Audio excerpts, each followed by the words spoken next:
Mapagpalang araw mga kamaster. For today's video ay magugupit tayo ng layered na may pagka-butterfly. This is Mama B at dumayo pa siya galing ng Dasma at siya ay isa rin sa aking mga followers. So ang pinaka main target namin dito mga kamaster is mawala yung pinaka bleach part. Gusto niya yung medyo mataas yung pagka-layered pero sinuggest ko na iiwasan namin tamaan yung pinaka waveform para hindi siya tumikwas.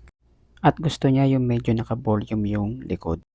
So, ang style ng pagugupit natin dito mga kamaster is point cutting at iniiwasan natin gumamit dito ng thinning scissor.